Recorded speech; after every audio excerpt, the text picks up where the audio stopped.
Hello, my name is Whistler and welcome to the world tour of my second Minecraft hardcore world. This world is beginning to become pretty special to me.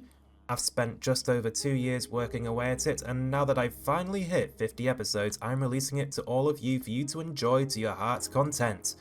I know it can be hard to find things sometimes, so on this lectern just here, I have a list of all of the different coordinates for everything in this world. I also have a shulker box here, filled with compasses all pointing to specific lodestones within the end and the nether and the overworld for all of the various different important things in my world. Now, just to give you all an idea of how this world started, I created this world in May of 2023, and I decided to start out in an older update of the game, specifically 1.14.2. I did that to quickly grab some cool stuff throughout the next few years worth of Minecraft's update history before settling on the latest major updates. As such, this world has gone through a change in world generation from 1.18, which has resulted in some interesting oddities in the seed. Like this shipwreck on top of a mountain, or this desert temple in a savanna biome, or the savanna village in a dark oak forest. I also gave myself some rules to abide by. No sleeping, no totems, and no AFKing. There was also a fourth rule that I created for myself for balancing reasons, which I'll go into more detail soon. Anyway, this is supposed to be a world tour, so welcome to my base. This is Cherryville, a town created primarily out of cherry wood, as that was the new wood type that had just released in the summer of 2023. It's still a work in progress, but once I'm done with all of the farms that I want to build here, I plan on turning this place into a kind of civilization simulator with free roaming villages that all do their own little jobs, have their own houses, and do their best to make this place feel alive. And while I do have free roaming villages at the moment, they do not have those jobs at the moment. Instead, they just tend to wander around, talk to each other, and die once the zombies and husks manage to infiltrate the town. But I think the first build that we should explore should be the first one that we actually put effort into building in this world, and that is this build just here. And this is actually the Cartato farm. Inside we have a farm for carrots, potatoes, and not only that, but also honey from the bees. So on one side we've got carrots, and on the other side we've got potatoes. A nice little starter farm for crops. In this chest here we've got carrots, potatoes go in there. That's all automatic. Also in this chest over here, this is where the honeycomb flows into when the shears shear the beehives at the other end. And on this side of the build we have honey bottles, which are also farmed automatically with the beehives on the left. I have some other chests as well. I don't think these chests have ever been used, but they're here in case I get overflow, I think. But honestly, we've never reached that point. Moving on to the next build.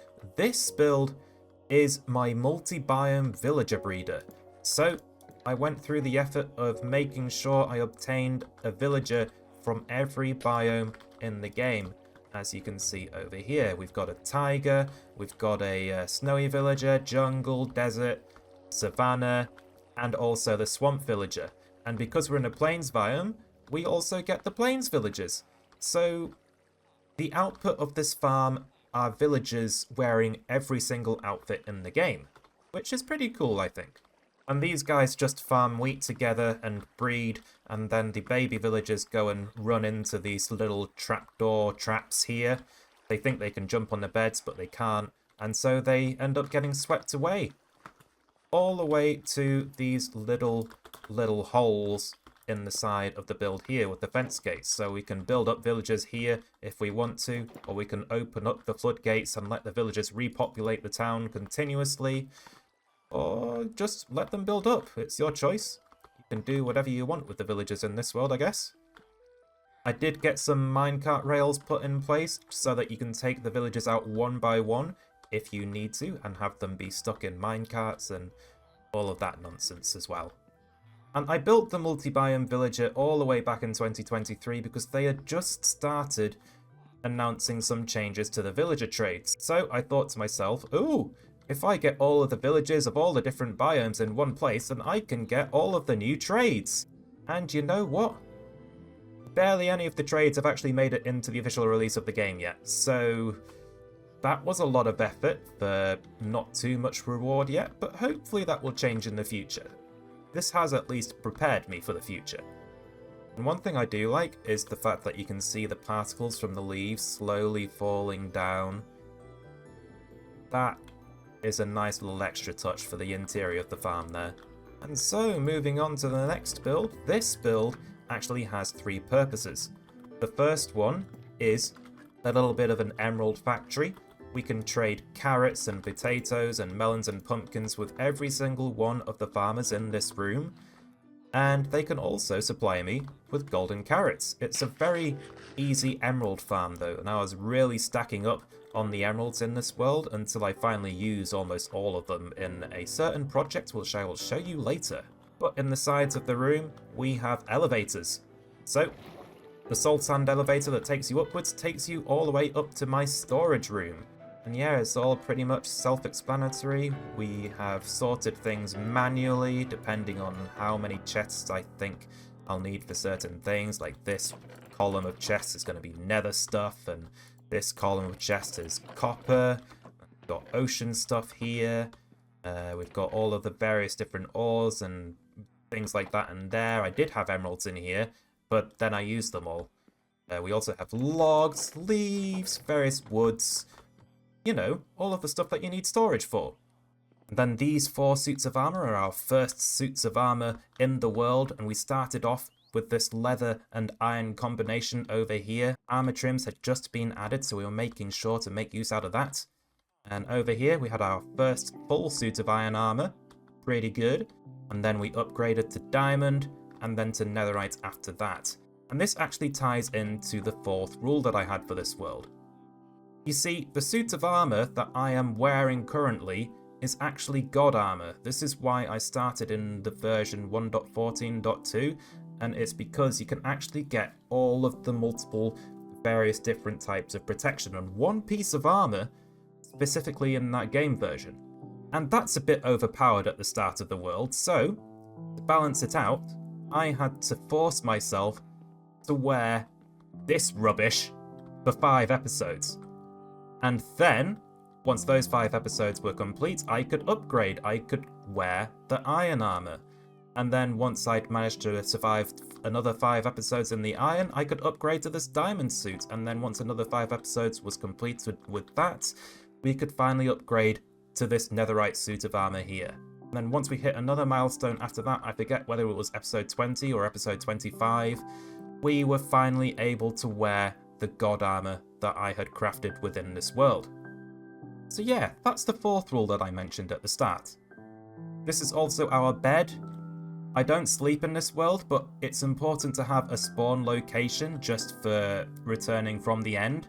Otherwise, this place, you know, it's actually a very interesting journey that you have to make if you don't have a set spawn point in this world. And I do recommend setting your spawn points, because otherwise you will have to make that journey yourself. It's a bit dangerous. It's rather perilous. I don't recommend it. I mean, luckily I have an elytra, so that's never affected me, but this is my warning to all of you. Please set your spawn.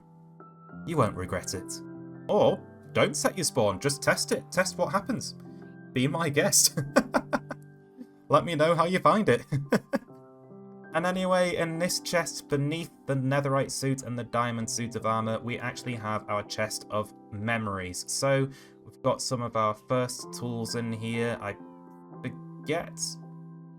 Is this my actual first set of tools? What happened to the wooden set that I had? I forget. I might need to find that from somewhere else at some stage then. Maybe that's in one of my little hidey holes from elsewhere in the world. But anyway, I took them all down to 1 durability before upgrading. We also have the various different sets of golden helmets that I used to upgrade as I was progressing through those milestones that I mentioned earlier. We got our first diamonds because I forgot to make a note of the very first diamond, and I was just haphazardly mining the diamond ores in front of me, and then I thought, oh, hang on, I should be saving these for prosperity. So, yeah, these 3 diamonds are our first diamonds. Who knows which one is the actual first one? But there they are. That's our first enchanted golden apple just there. We have our first dragon head, first dragon egg, first elytra. That is a small dead companion. It's our first shulker box, first trident. That's a copy of the book on the lectern. This is an interesting one. I fished up a leather tunic with 0 durability, I think. Or did I find this in a minecart chest somewhere? I forget. But anyway, that's interesting. It's got no durability.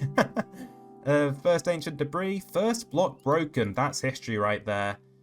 First shield. That's a lot of dead cats. An April Fool's joke, which I forget what it was. Lots of cookies. I think this was the cookies that pushed me over the level limit to finally finish enchanting my god armor, if I remember rightly. And also we have our first archaeological find. It was this emerald here. And also we have a totem. I know I said I don't use totems in this world. This is the only totem I have in this world. And I stuck it in the chest here so that I can insult everyone who uses a totem. Yeah, that's right. You use a totem, you're a noob. I mean, you're supposed to have skill in hardcore. If you can't survive in hardcore without a totem, well, I guess you're just a noob. Anyway, there is another flaw to this build as well. There is also a basement. And in the basement, we have a super smelter. It's nice and dark and dingy, but it is a redstone super smelter. So what you do is you drop your supplies off in these chests over here, and they fill up these mine carts that are just beneath the chests.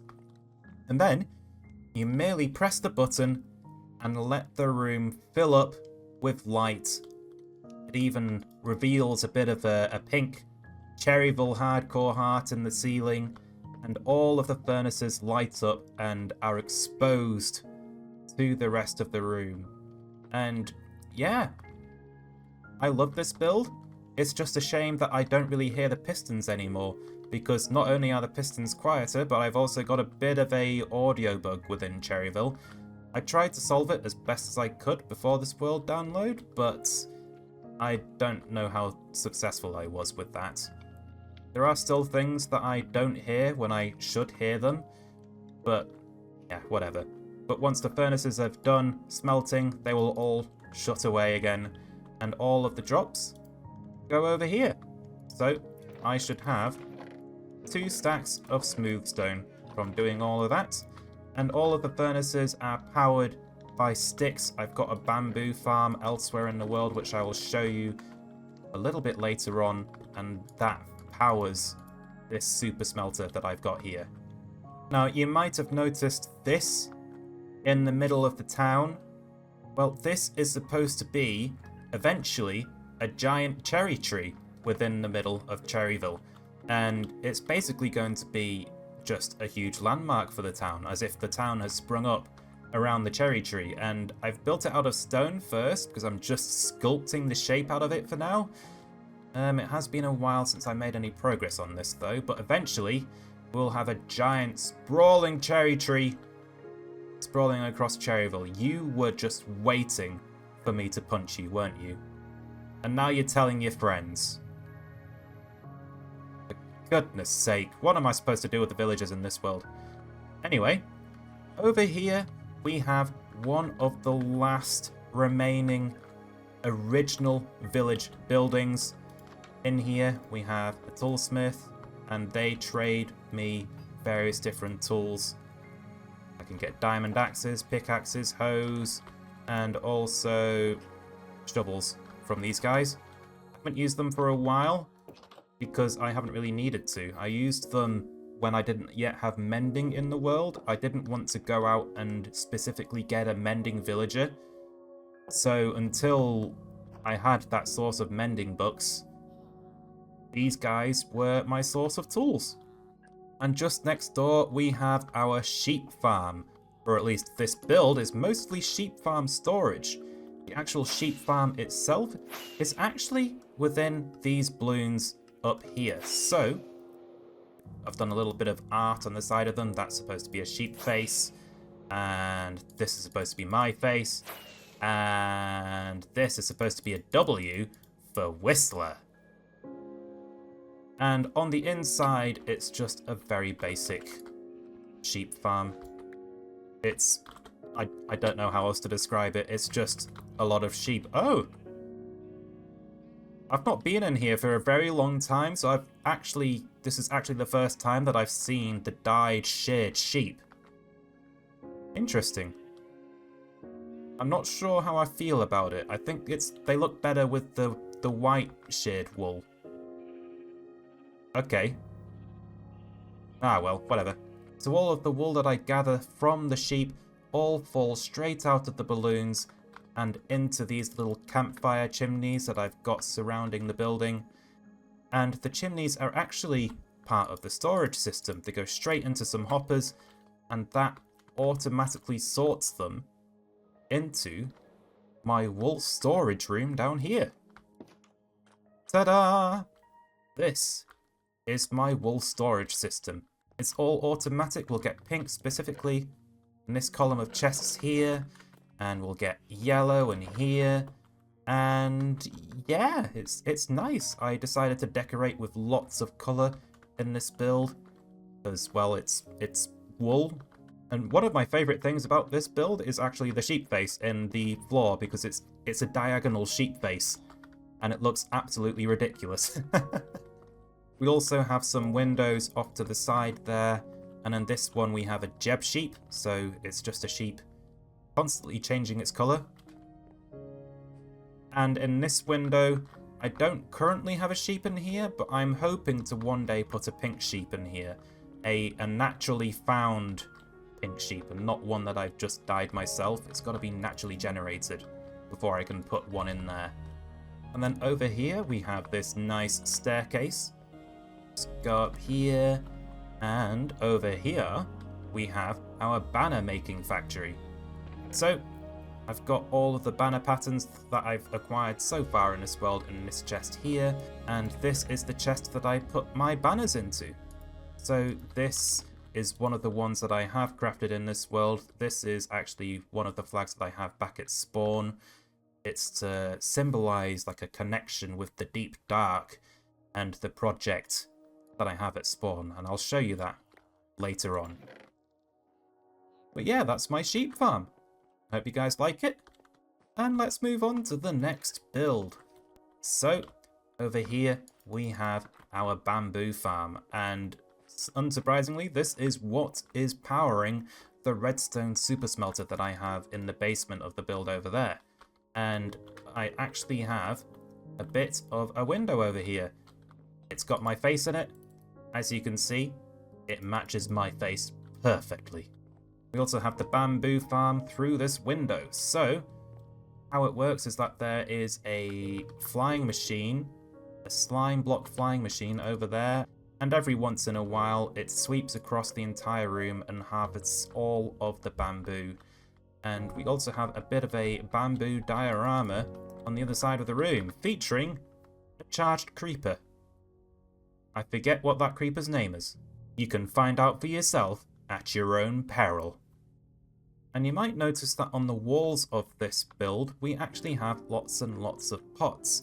And the pots are there because I wanted to tell like a bit of a historical story regarding some of the lore and the myths in this world. Not something that happened recently, but something from a long time ago. And as I find various different pottery sherds, I can add them to the pots and continue the story, but I haven't really been able to do that recently. Maybe I should get back on that. Honestly, I forget what the start of the story was, but it was over here, and there was probably some drama, and yeah, there are things attacking things. Heartbreak. Oh, the drama. Probably involved sniffers. And then down this staircase, we actually have the storage system for all of the excess bamboo. Once the fuel for the super smelter over there has completely filled up with sticks crafted from the bamboo that we get here. We don't have much because I use that super smelter quite a lot. And the bamboo that we end up having here ends up being used as well. I end up turning it into torches or just bamboo in general. We also have some rivers at the sides of the staircase. I quite liked building these. It is a bit blue. Maybe I should have put some white glass in there just to froth it up a bit. But yeah, I'm quite proud of this build. It's actually one of my favourite builds in Cherryville. I really love the aesthetic of this build. I feel like I should channel this kind of creative energy more often, because this is pure freedom, really. Especially the story in the walls. Why didn't I continue that story? You know what? I will continue it. We will continue that very soon. So let's leave the bamboo farm over here. We have the sniffers in our world. These two are, I forget, sniffles. Oh, these Allays here actually gather all of the seeds that the sniffers dig up. But we have Snoof and Sniffles, and they dig up, well, pitcher pods and torchflower seeds for me. And the Allays pick it up. And then they just throw it all at me at once when I happen to wander by. And then this build over here is the Dog Hotel. So, in here, we have every single dog variant in the game, wild and tamed. Oh, this was hard to do. Like, getting all of these dogs here, it was a challenge. But it's nice. Got a cherry tree in the central square here. We've got a little tube for the dogs to run through for fun. We've got a little campsite here for the dogs who want to roast marshmallows, and they want to, for safety reasons, the fire is out. And then we have a tamed variant of all of the dogs as well in here. So in here, in the Ashen room, we have the Ashen dog. Then in the old growth pine tiger, we have the black dog as well. They tend to get pushed around because I'm not in here very often. So all of the free roaming wolves just go and shove them into corners, which is a little bit sad. But as you can see, I've got Chestnut in here.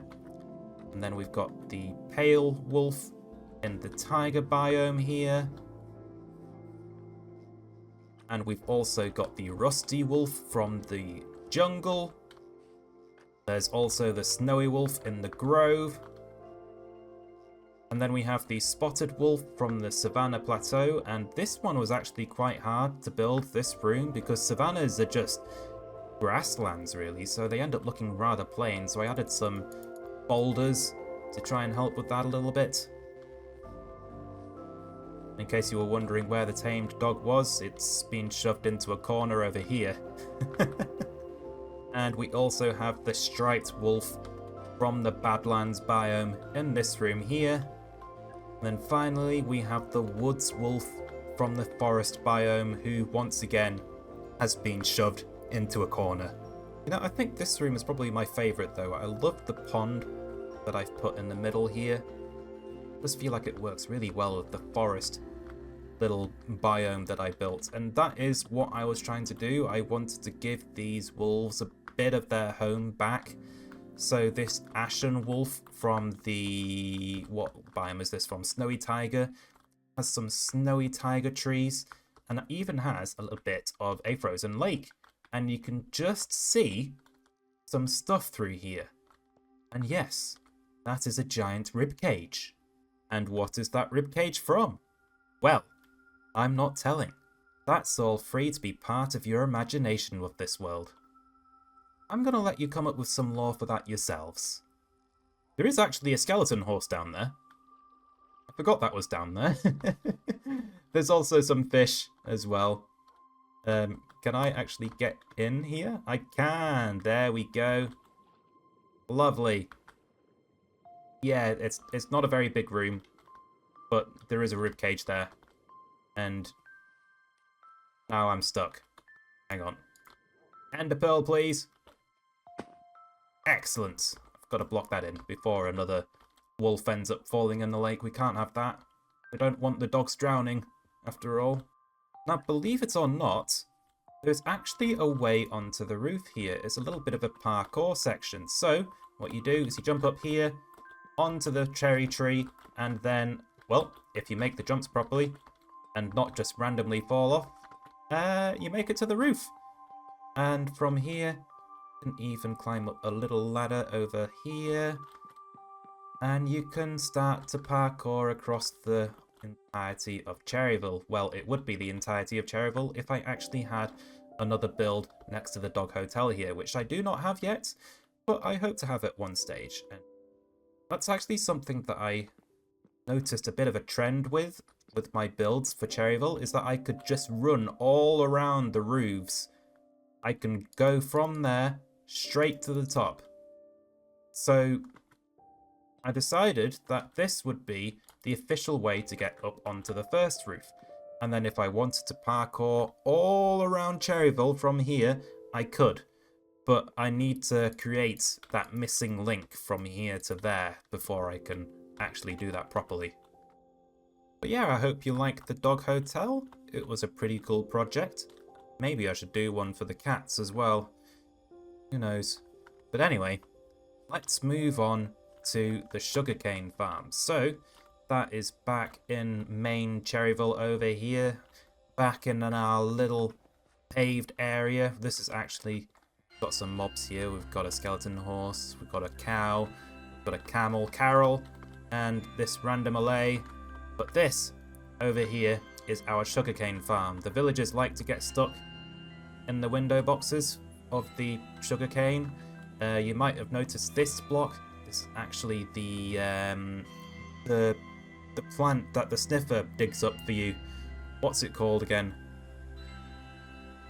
I forget, but anyway, I've stuck one of those seeds into its second stage because it's actually, it wants to grow into a 2-tall flower, but if you block it in at one block, then it gets stuck in this growth stage. So yeah, that looks pretty cool. I like having that in the window there. We also have a resident zombie villager stuck in the window box here as well. This is his home. That's just where he likes to be. And honestly, I don't know why you haven't despawned. Why haven't you despawned? Oh, I've traded with you, I believe. That's why. Okay, well, whatever. In here, we have the Sugarcane Farm.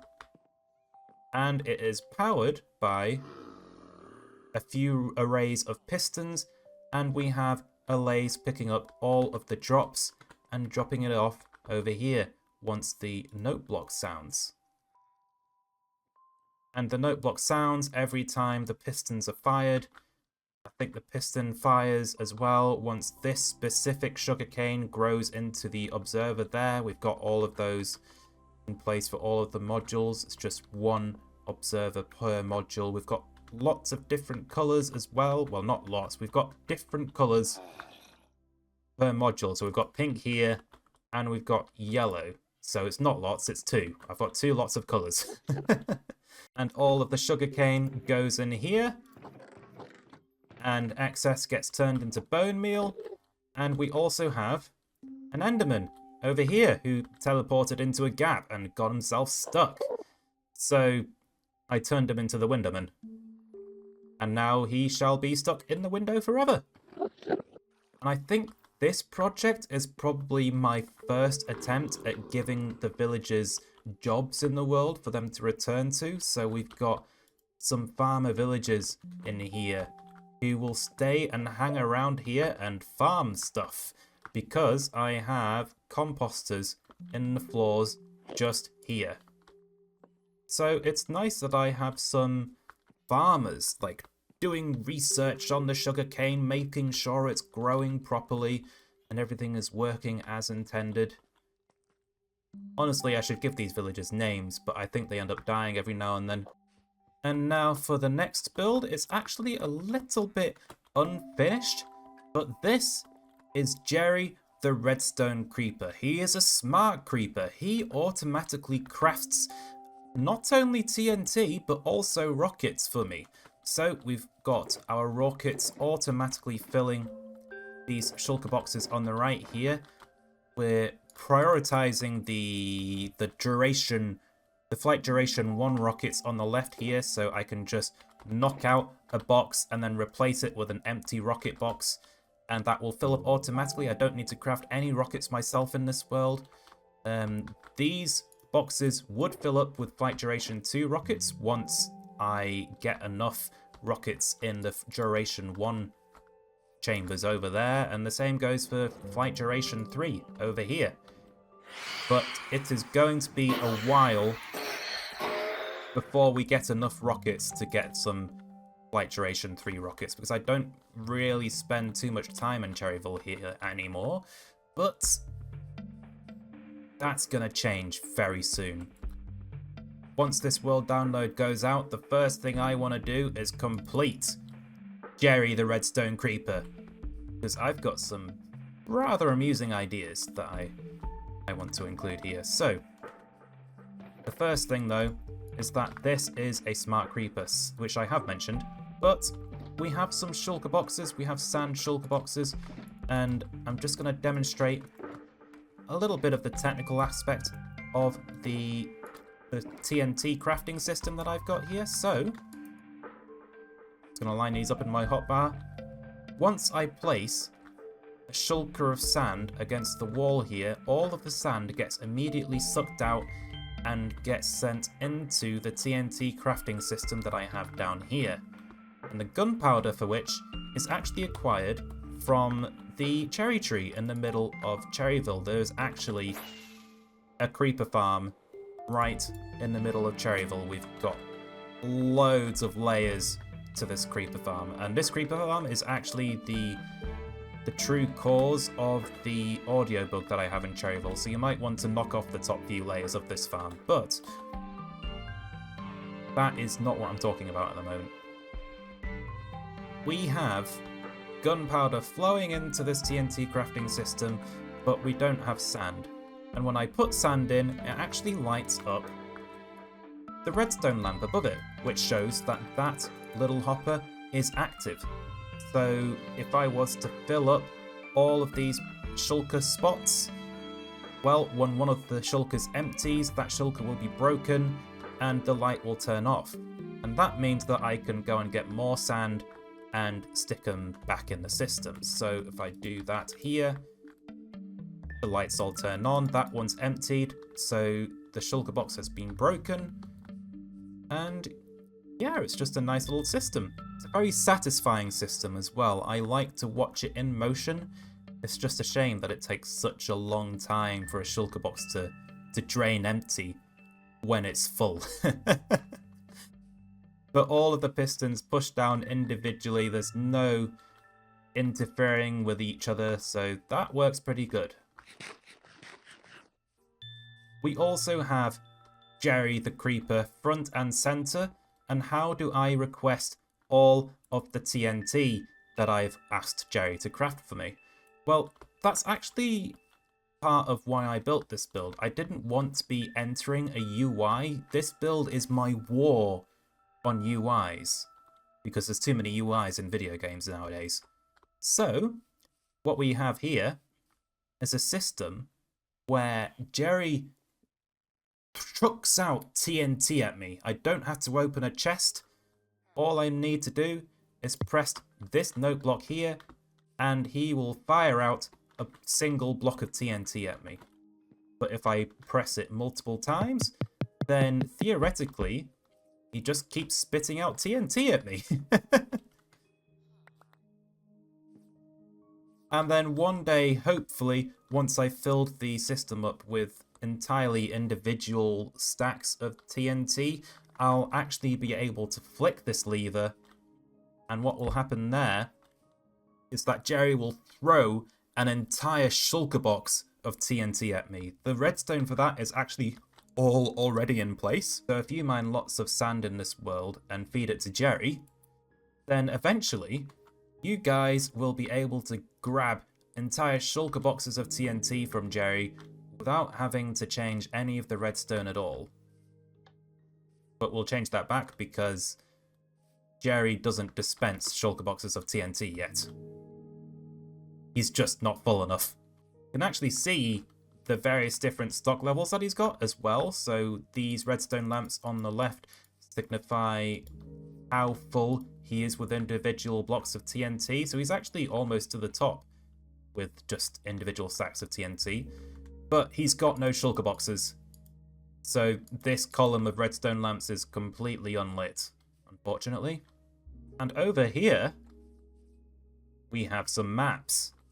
So this is the original village that was the start of Cherryville at the very start of the world. I created this map in one of the very first episodes. You can actually see a very ugly cobblestone box. That is this build here, the Cartato Farm. So that has been completely transformed. We still have a couple of odd original villager houses.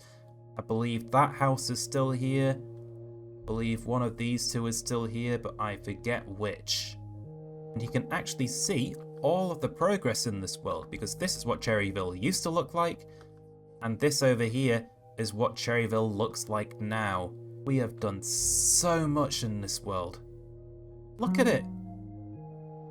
Oh, and the goal is to have Cherryville sprawl over this entire map. I've probably only done like 20% of what I intend to do with Cherryville. It looks like there's a lot for me to do in the future, eh? And then for the final build of Cherryville itself, we actually have the wheat farm. This is probably the biggest single building in Cherryville, and I believe we have 9 entire wheat farms. We've got 7 entire wheat farms, all for gathering me as much wheat as possible. It is powered by Allays, and they just gather up all of the wheat and the seeds and the bone meal that the villager gets, and they drop it off by the note blocks over at the other side there. I actually see some bone meal there, so that Allay is going to grab that in a sec. There he goes.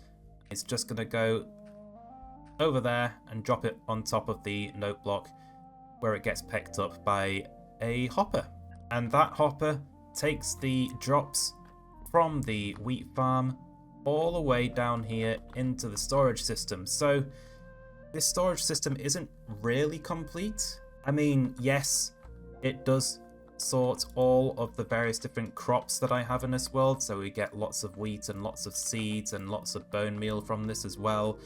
We also store carrots automatically and potatoes here as well, but we don't have a melon and pumpkin farm in this world. We don't have beetroots either, so those chests are absolutely useless. I also intend to, in the future, put some auto crafters behind here as well, so that we get melon blocks rather than melon slices, and bales of hay where I don't have to craft it myself manually, because otherwise there's just lots and lots of wheat, you see? And I don't really want to craft bread. I want hay bales. So yeah, I need to get auto crafting this stuff. Now this build is a bit of a hazard with Enderman, because we've got mud in the walls and we've got lots of dirt in the wheat farm itself at the sides here, and if they trample the crops they'll nab the dirt blocks and they'll drop it around, and they make such a mess sometimes. But I've cleaned it up as best as I can for the world download, so there's no random rivers of water flowing down here that shouldn't be there, and there's no random blocks over there. Everything is as it should be. We've also got a nice little mural. So I wanted to create a bit of a sunset scenario somehow. Got the sun there. In fact, it's a bit warped, the sunset scenario, because this is not orange on this side, whereas that is where the sun should be. But I like this mural though. It reminds me of like a sunny wheat field in the height of summer. We've got this interesting pattern in the ceiling as well, made with the nice terracotta. There's actually a lot of terracotta in this build. It's one of my favourite things about this place, actually. It's just my least favourite build in Cherryville, purely because of the Enderman problem. But hopefully the Enderman problem will sort itself out once we spawn-proof the surrounding area. That way we won't have random Endermen teleporting in and ruining things for us. And then just ahead of us here we have the other remaining original villager house over here, complete with some chests that I have dumped some stuff in. Here's some very old tools. Random axe in there. I forget what the significance is for a lot of these things, but we also have a jukebox in here. So I guess I could play music discs in there. Furnace, crafting table. Super basic stuff. Oh, there's actually a chest there. Another pick, bow, a sword, an obsidian. I don't know what the obsidian signifies. It might just be nothing. And then moving on to what is likely the last build that I have to show in Cherryville, we have the Mother Allay carrying her little Allay house on a little ripped up island that she's just gone and ripped up straight out of the earth from far away and has carried over to here in Cherryville. This is actually a fun thing that I like to do with Allays. I like to have various different coloured Mother Allays holding their various different houses of Allays. It's just a little bit of fun headcanon that I have for Allays, is that they have just one queen, I guess. And the queen holds the hive. And then in the hive, I've just let an Allay out. Whoops. But anyway, we have lots of Allays in here. So if I have a need of them, I can just breed up more of them. I can just nab one from here. Super easy. You have a jukebox over here. So if I grab a disc from somewhere, it looks like I don't actually have any here. So, oh, that's good. There's one in the jukebox. So, I put one in. The trapdoors are actually activated by the jukebox now, so that's pretty cool. But all of the Allays like to dance, and then I can breed them up if I have some shards, which I don't at the moment. Yeah, it's lovely. And all of these Allays just live in a giant floating island. Pretty cool, eh? So one of my pieces of headcanon for this giant pink Allay is that this is the mother Allay of something similar to an Allay hive. I like the idea of taking on projects in a world that eventually attract a mother Allay of a specific colour. So for Cherryville, there's lots of pink down here, so we've got a pink Allay over here. And she's come to say hello and bring her hive to Cherryville. In my last hardcore world, we had a blue Mother Allay with a different house design. So when I decided to do the project again, I felt like I had to go with a different colour for the Allay Mother and go for an entirely different hive design. So we've got the house behind me there, and it's actually been ripped straight out of the earth. So this Mother Allay is carrying an extremely heavy amount of earth beneath her at the moment, and I don't think she even realizes. She's just going to struggle along with all of that weight, no matter how many issues she has. Now, I think the only thing I have left to show you all in Cherryville is the mines. So, we have mined a lot of diamonds in this world for a certain project, which I will show you all later. But to access the mines, the strip mines that I have in this world, you've just got to go through this trapdoor, and down here, we actually have our original strip mine down here where we've harvested all of the blocks in this area, and we actually got a lot of ores of various different types as well, because this is the old ore generation system down here. We can get plenty of stone diamonds and also all of the other various different ores as well, which I have on display here, but I've used the diamonds, I've kept them, put them in my diamond box or turned them into diamond blocks elsewhere. And this is actually the storage system from the Creeper Farm. We've got lots of gunpowder here. All of these chests are eventually going to fill up. Got mine carts collecting all of the drops. And we have cats on the sides and in the center there, just forcing all of the creepers off of these ledges and into the killing chambers just there. And I've just realized that this cat actually has light going into the chamber there. We can't have that. We've got to block that off. So if we want gunpowder in this world that isn't going to be used to craft TNT or rockets, I've got plenty of gunpowder just here, although I don't really have a need for all of that actual gunpowder because, well, we're actually turning it into the things that I would need it for already. And all of the gunpowder gets carted off over here, where it gets fired into water elevators, where it feeds Jerry, the redstone creeper. But we have another layer to the mines. So under this beacon pyramid that I've got here, we have another water elevator. Well, without the elevating parts like the salt and the magma. But down here we have the actual diamond mines. There are no diamonds because I've nicked them all. But the mining has been rather extensive. I've gone through various different strategies, trying to find as many diamonds as possible in this world because we needed an absolute ton of diamond blocks. We've got lots and lots of various different tunnels stretching out, almost 2,000 blocks in that direction, going a few hundred blocks in that direction as well, and a few hundred blocks in that direction. We got lots of diamonds in this world. And then I stuck them all in the floor. I'll show you that later. But in the meantime, we've got plenty of other resources like deep slate, random spawner stuff, more deep slate, tough, loads of ores. Just look at all of the redstone that I've got. My goodness. And then these chests over here are from when I ran a bit of an experiment. I think it was 10 hours.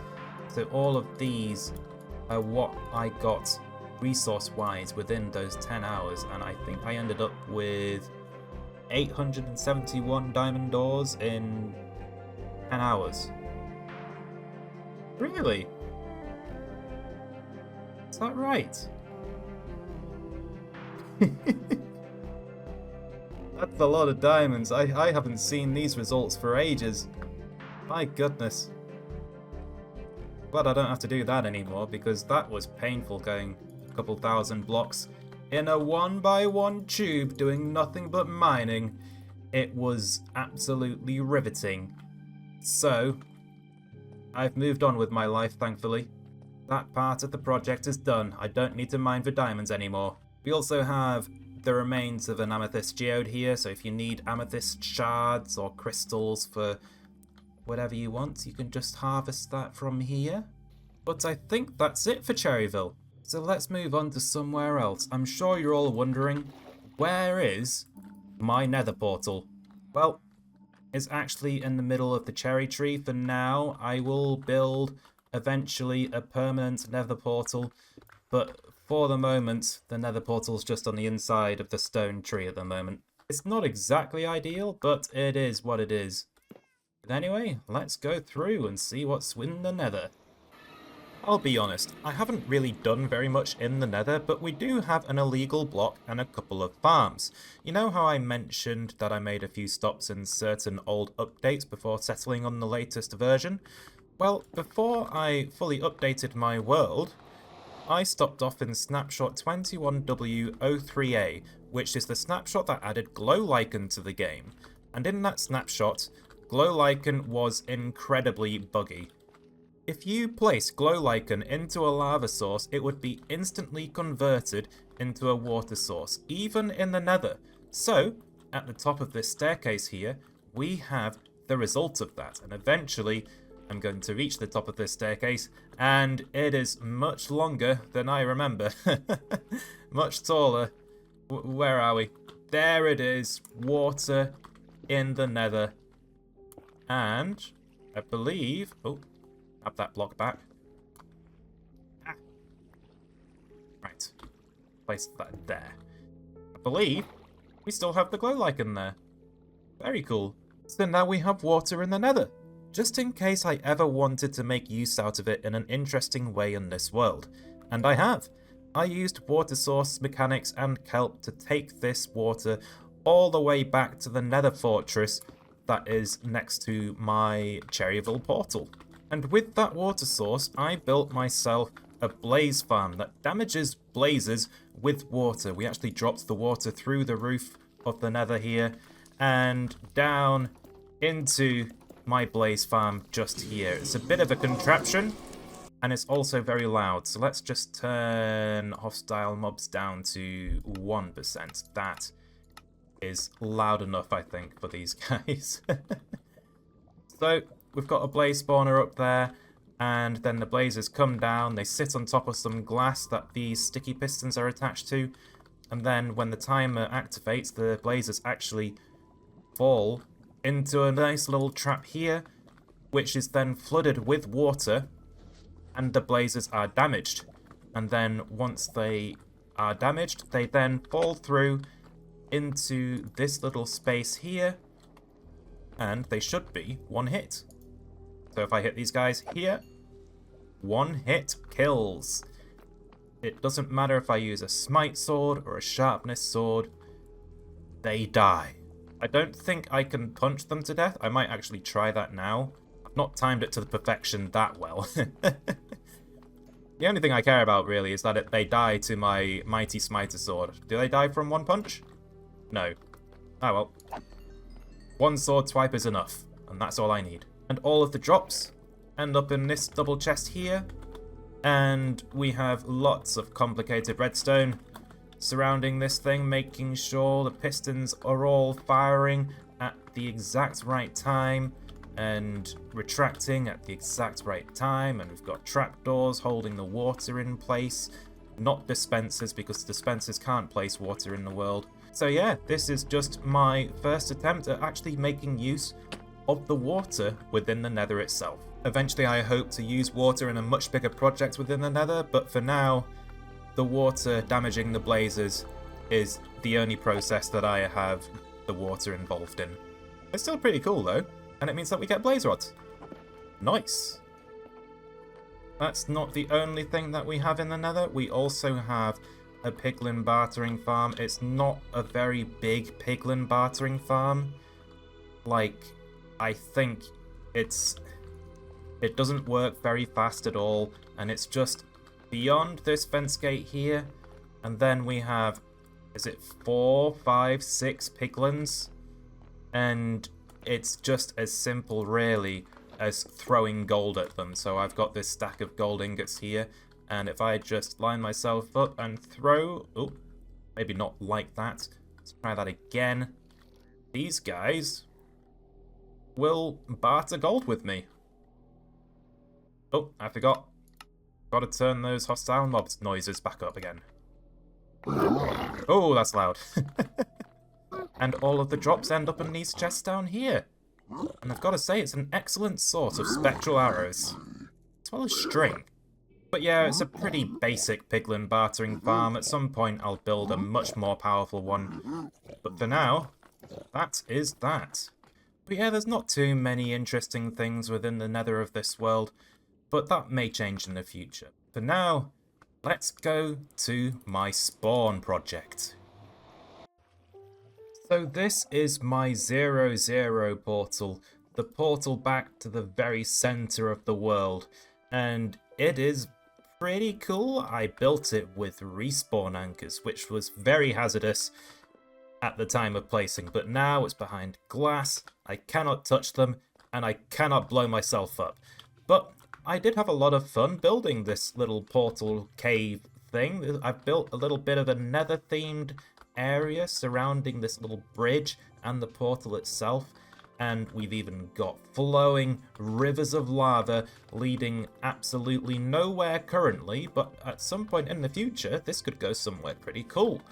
And I look forward to the day that I take the rest of this project on, because I think we can do something pretty cool there. But the reason why we have this 0 portal is because it's for my spawn region, which houses the corrupted volcano that I built, as well as the iron farm that I've built within the spawn chunks itself. And at the front of the volcano, we've got this gatehouse here, and the gatehouse actually has a couple of wardens. You can actually hear their heartbeat. One is called Wallace, and the other is called Gromit. As you can tell, I'm probably a bit of a Wallace and Gromit fan. I'm not going to go and say hi to those guys, though. They're a bit scary, to say the least. This is actually a really huge volcano. This project has taken so much time out of my life, and we're almost done. I initially had 8 separate segments, and I've just built one after the other up over time, and this segment here is the last 8th of the volcano that I have yet to build. And oh my goodness, that's loud.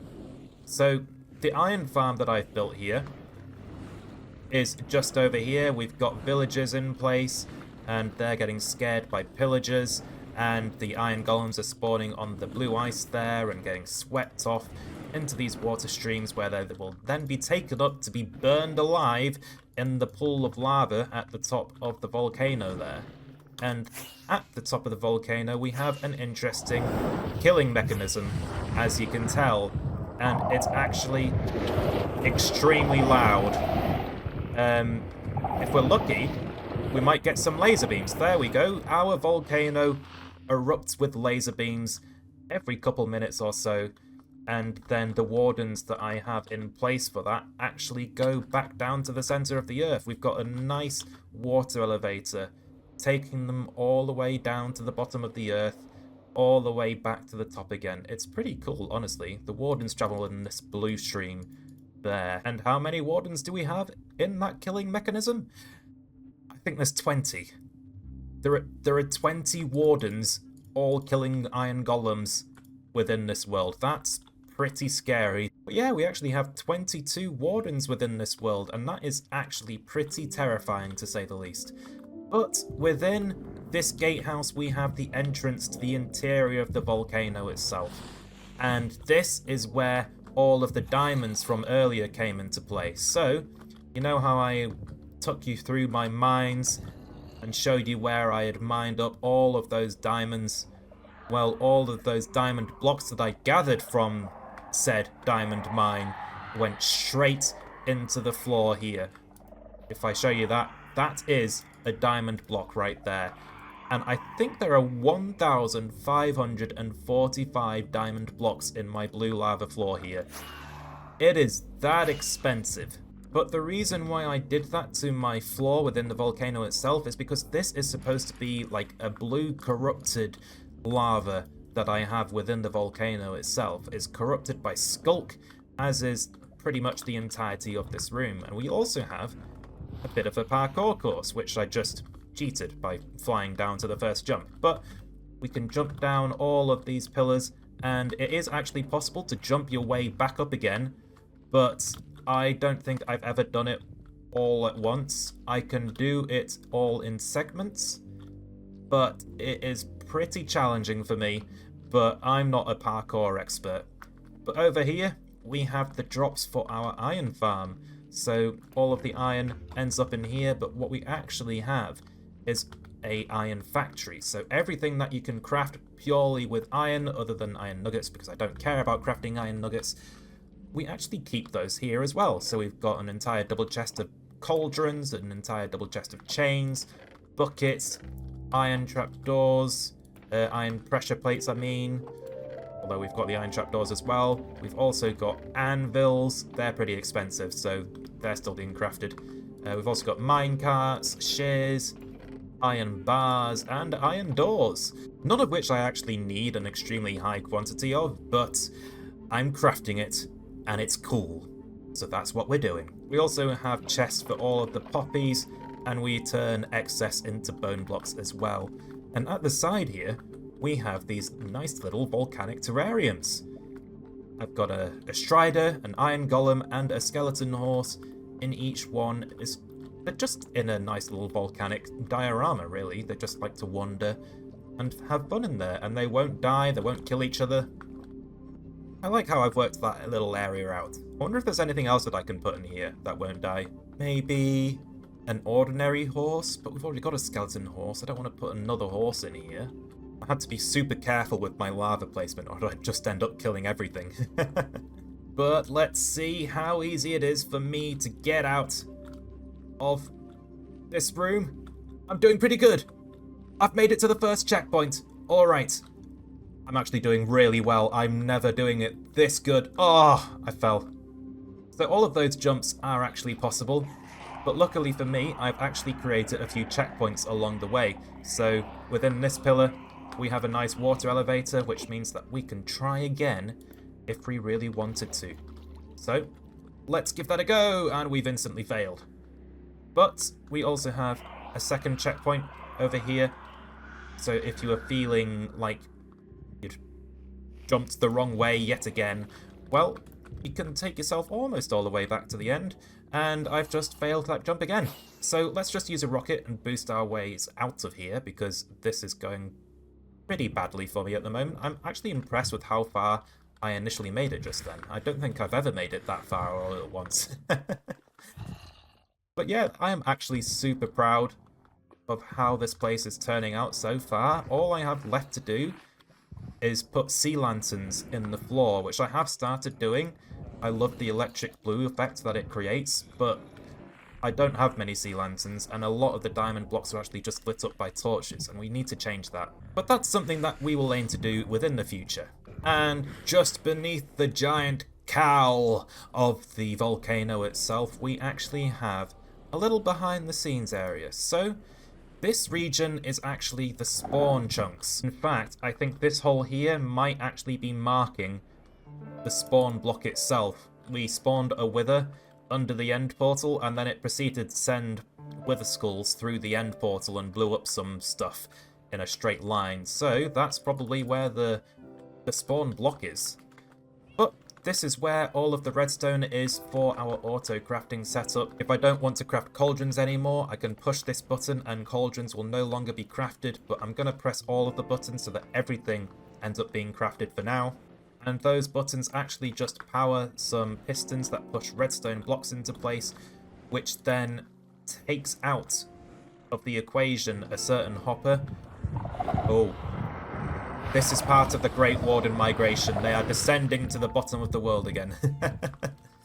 It's very spooky. But yeah, these pistons push a redstone block against these hoppers, which locks these hoppers and means that they won't take iron in anymore from these top row of hoppers up here. And this is where all of the iron goes. So if I was to lock all of these hoppers, the iron would go straight into another auto crafting setup, which would automatically craft it into iron blocks. But because we're crafting all of those items, we aren't doing that currently. We're just crafting items, I guess. I can show you all of the redstone for all of the auto crafters as well. It's pretty janky. There is a lot of spaghetti going everywhere, but each of these little devices ends up crafting a very particular item. So this crafter here, this is what crafts my anvils, and it's just crafted for me. By example, thank you very much. And we've also got all of the other crafters for various other materials. This is, I believe, trapdoors. And is there another one I can easily see? Yes, this one. This is iron doors. Yeah, we've just got all of the main iron crafting recipes all directed into my iron storage on the other side of this iron golem face that I built. Future Whistler here. I forgot to mention that all of these items actually just get fed into an array of droppers, so to get them into the actual storage chests where I can access them, I have to flick this lever here, which starts a massive observer clock, as you can see here, and all of the droppers get activated and fire all of the items crafted by iron into my storage chests within the volcano itself. We've also gotten a couple of skeleton horses here, they're pretty cool. The lava chamber of the volcano itself did result in a big hole being dug out, so we've got lots and lots of resources from doing that. And because this is where I spawned, I believe I actually have a nice little hidey hole from where I spent my first night within this world. If I'm lucky, I'll be able to find it again. It's somewhere around here somewhere. Theoretically. Ah, here it is. This is my first night room. Am I going to be attacked by anything? Don't think so. Good. So, oh, that's where my first tools are. And we've got some random bits of wool. 7 granite, 5 cobblestone slabs. I'm going to leave this here for prosperity. It's just a nice little bit of history in my world, where I spent my first night.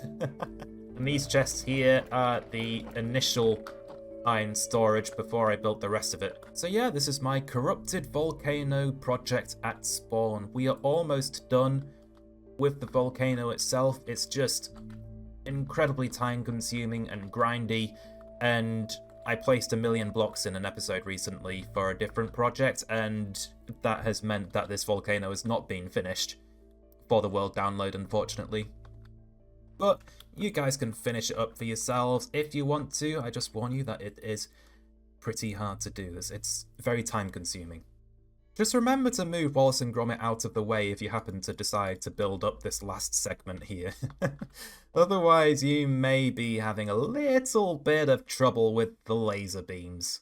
And then not too far away from 0, we actually have this Mushroom Island here. I haven't done anything there, but it's there. If you're interested in rare biomes and the like, it is pretty close to spawn, I've got to say.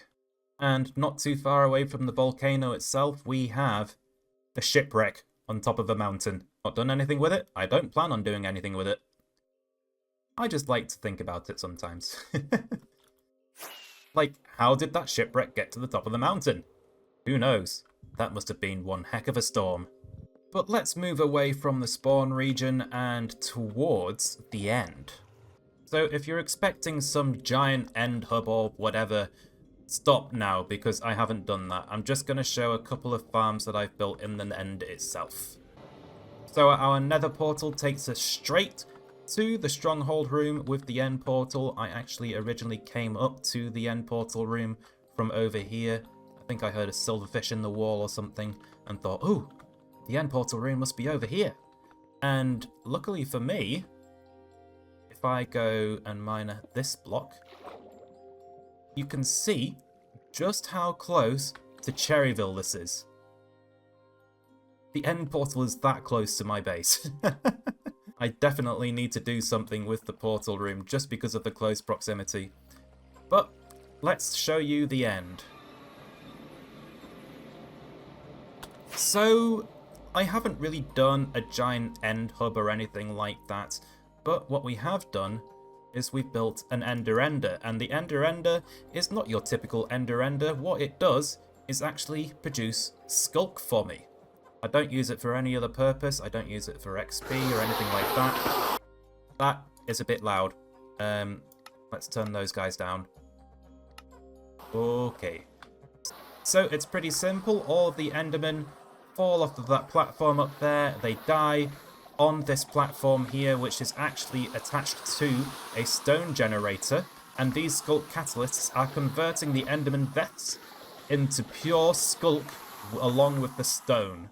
So if I right-click into this minecart, which I have done, but the game has frozen. There we go, I'm in the minecart. We can flick this lever, and all of the Sculk ends up getting pushed towards me, he says. Why is that not happening? Why is this not moving? What's going on?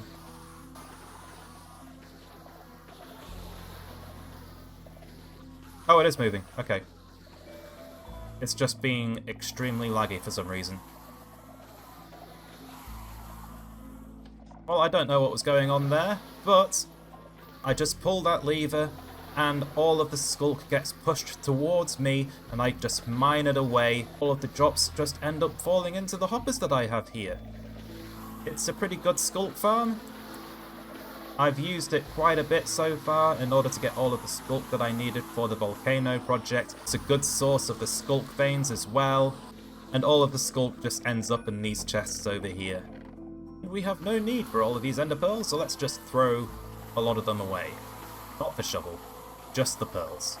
And the other farm that I've built within the end itself is on the other side of this end gateway portal here. So let's just go through there.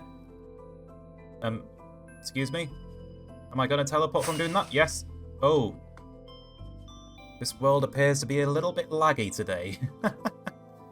But we fly over here and this takes us straight to the Shulker Farm that we have in this world. So this is a farm that I have designed myself, and it revolves around manipulating bullets in a bullet chamber of a kind. This farm actually looks a little bit ridiculous, but it's not that great. I designed it myself, so The rates are Whistler rates is all I'm going to say. Sometimes they're good rates, sometimes they're bad, who knows. But in order to turn the farm on, all you need to do is pull this lever here and the water streams begin to kick into action and they start sweeping the shulkers away from the outside walls and into the central tube where all of the bullets are going up and down in. And at the base here, we have shulkers all trying to hit a snow golem in the middle there, and all of the bullets end up getting taken straight into a water elevator and straight up to the top of the world, where they will start hitting shulkers. And eventually, we end up with a few shulker shells in this chest here, but it's not very fast. But fortunately enough, I've just gained one. So the farm is actually working on camera. Incredible.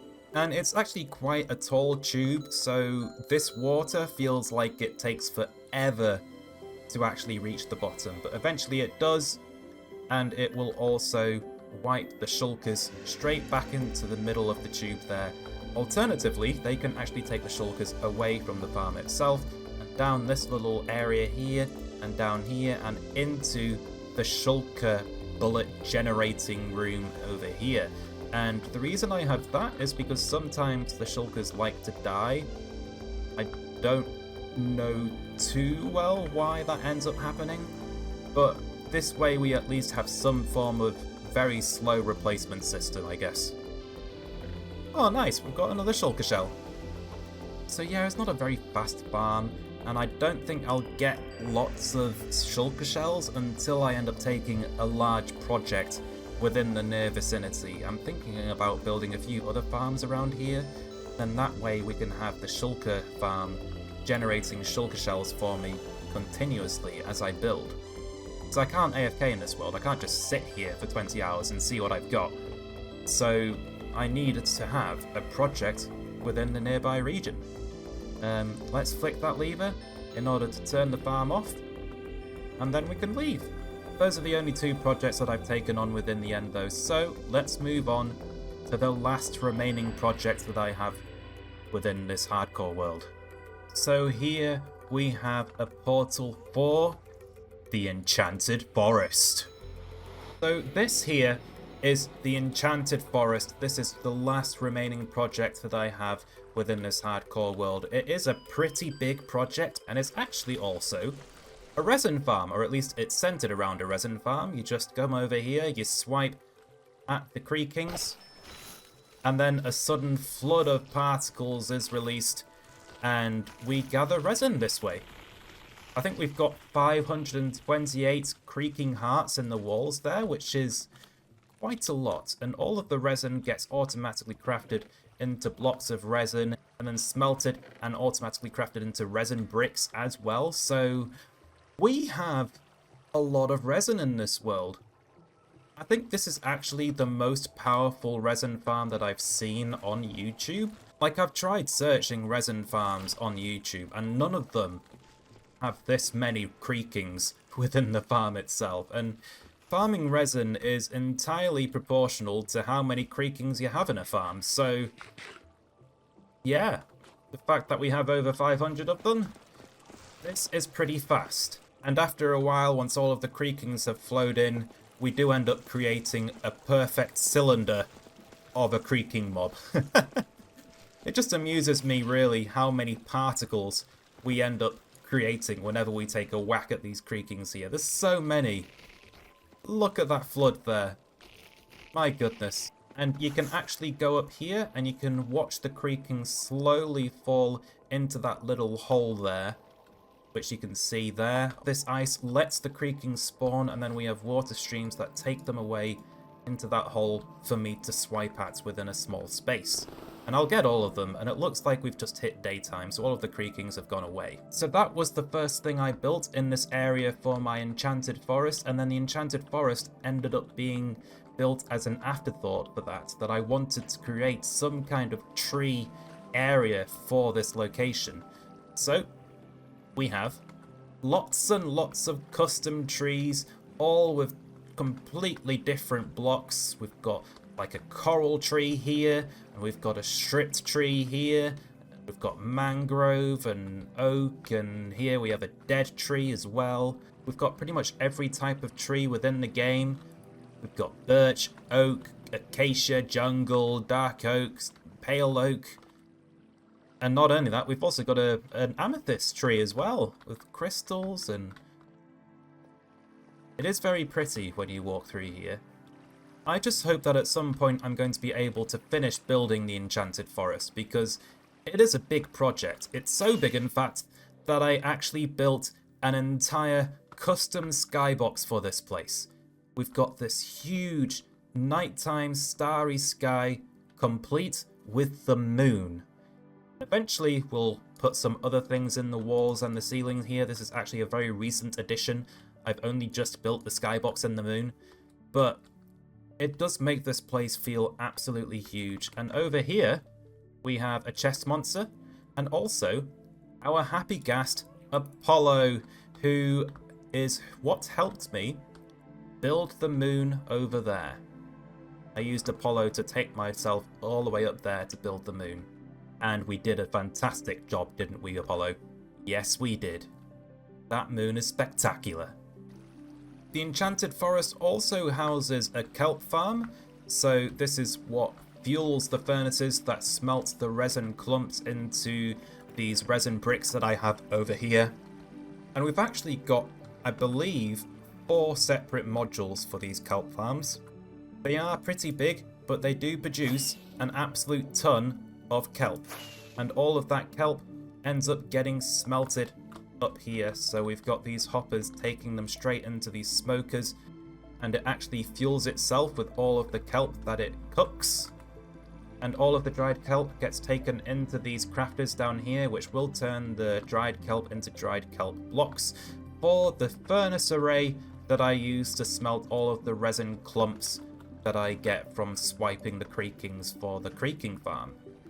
We also have some nice ponds with some fish. So here we have Big Sal. Here is Samlon, who is currently a fish out of water. And somewhere else, I believe there is another salmon. Yes, there is. Okay, is this a small salmon? Who are you? Salmon Asenic. We also have various other fish in some of the other ponds as well, other than one of them, because the fish are somehow killing themselves. They somehow also get stuck. Like this pufferfish, which just poisoned me somehow, is currently stuck. Like, it is not moving. And originally I actually had 3 pufferfish within this pond, but somehow 2 of them died. Don't know how that happened. But I now have 2 fewer fish in that pond. We also have a nice little bridge over here. I do like it. I do like it a lot. As well as a nice little campsite here, who I was hoping to have a few citizens here just sort of camping by the campfire here. You know, just toasting marshmallows or something. Got beds and all that sort of stuff. Everything they might need for a little camping trip.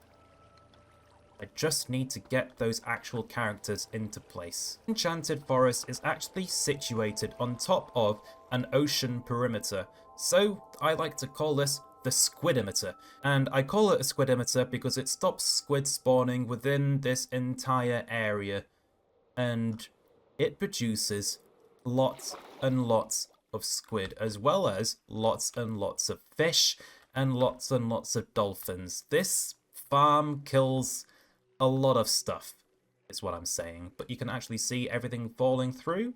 It's always great to see this thing in action. It just immediately flushes everything that spawns out of the system.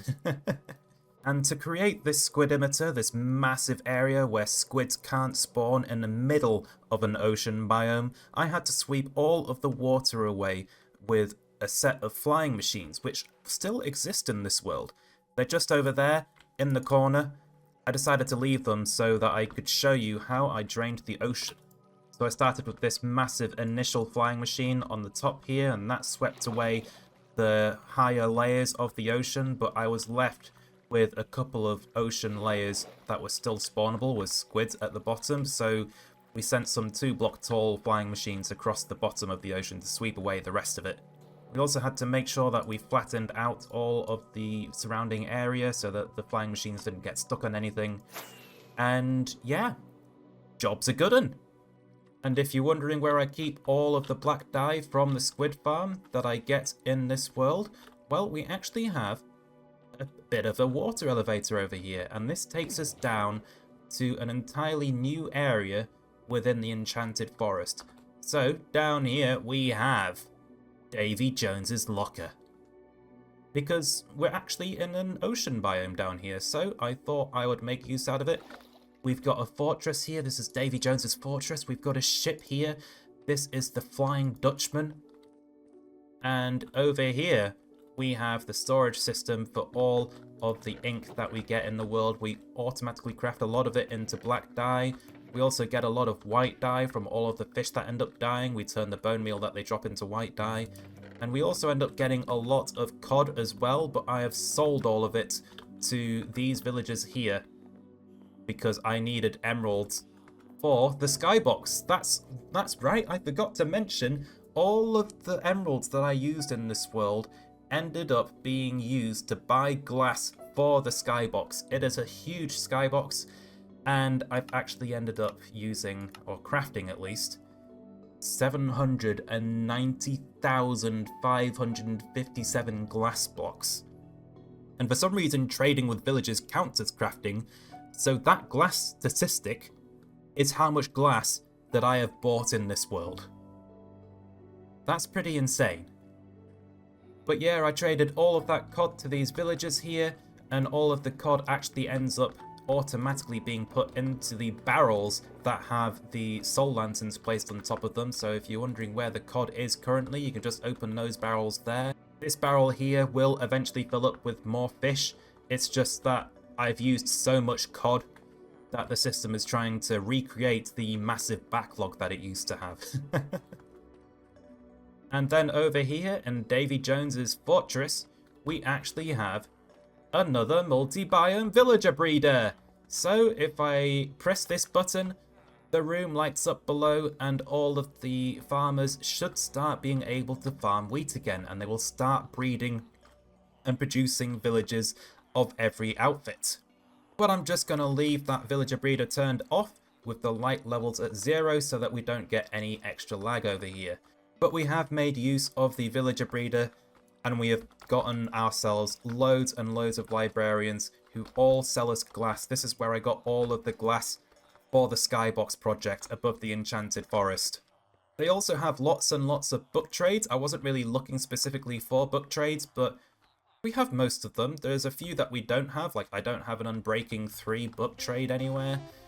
But we've got most of the enchantments sorted here, I think. And if you want to exit the safety of this little glass tube down here, we can actually make an exit through the Flying Dutchman. So you just click this trapdoor and up you go, and then you exit the hole here, and ta-da! We are now swimming within Davy Jones's locker, and it's a bit bare at the moment. This is a very new project, it's very recent. Eventually, I hope to transform this entire place and make it rather spooky. We'll get some more mobs in here. Actually already spawns drowned, which is where I've gotten the tridents in my world from so far. And at the moment it looks pretty bad, just because I've not done any custom landscaping, but eventually we will. I've got some ideas of what to do with this place. But for now I just have the Flying Dutchman and the fortress within Davy Jones's locker itself. I can't wait to continue this project. I've got some really cool ideas that I want to do. It's going to be so good! I believe that is everything that is worth showing off in this world tour though, so I hope you enjoyed, and if you think you might want to stick around, be sure to like and subscribe and leave a comment down below. I'll see you in the next one. Bye!